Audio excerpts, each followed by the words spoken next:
I'm Brian Batista. My friends call me Bunny. This is episode 71, my art supply addiction. And the first thing is recognizing there's a problem.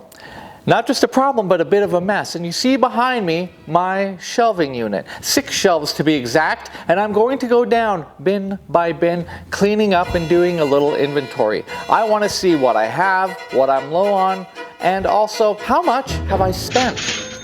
And if you like the content that I'm making, I would like to know. Please smash the subscribe button, hit the like, share it with your friends, or leave a comment below. And don't forget that notification bell. I'd also like to give a personal thanks and shout out to Mr. Joe Kelly, who, seeing my last videos, heard the need for better sound and lent me the Sennheiser microphone that I'm using right now. Now, let's get on with the show. What a drag, really, to say the least. And the floor was kind of slippery, so I needed to be sockless. I'm gonna start at the top here, and stickers. I don't know how I've accumulated so many things like this, and I'm gonna find a new place for them rather than on the shelf. I do have a lot of watercolor stuff, and I use watercolor a lot when I'm traveling because it's very easy to find water where you are. I have those little brushes where you fill up the well in the back, and gouache is also a nice one. And for the kids' classes, I like to use pencil crayons so that they can see the different designs in their warm-ups. There's also some animation tools here. Also, my tinting stuff, so this way I can color any of my paint sources, mostly house paint, stuff like that, or the gesso that I'm using to prime my canvas. Next is drawing supplies. This is a big bin, and it's got a lot of charcoal and Conte within.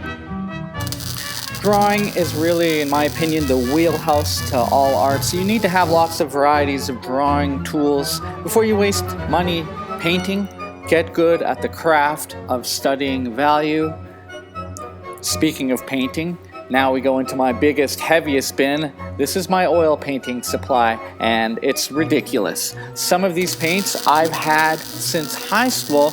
I had this teacher, Miss Kent, who was really supportive of me and said that they were going to dry out, and sold them to me. And you know, they're still good to this day.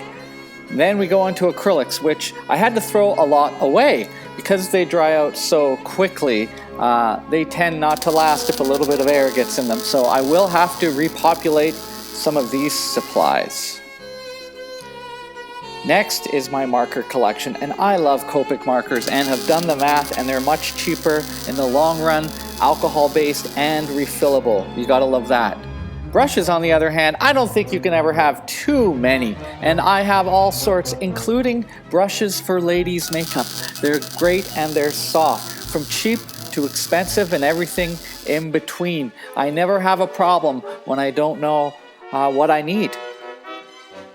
This bin here is ridiculous. Adhesives, and you just don't know what you need. From marking tapes, double-sided stick tape, even hot glue guns.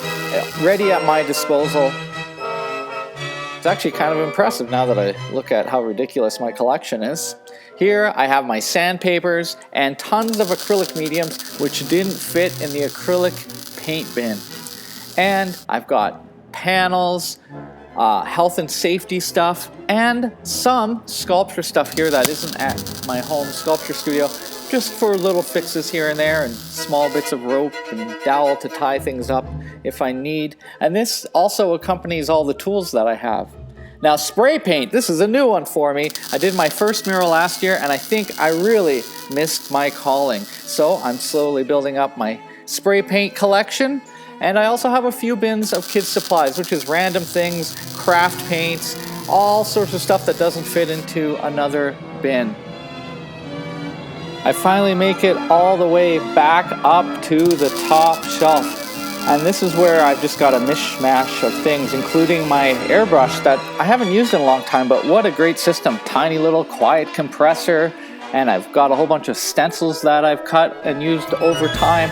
I've got model paints, because I do love building models, and tons of pastel, and also all the things that just kind of don't have a home yet. I can just shove them and change them out on the top of this shelf.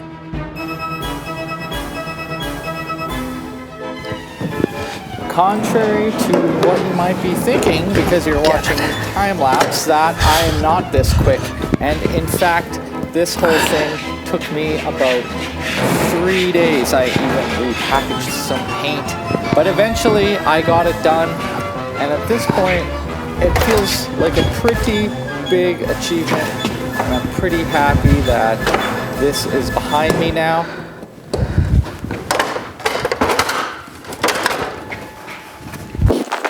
Well, thanks for joining me for that. That was not only heavy, but incredibly enlightening.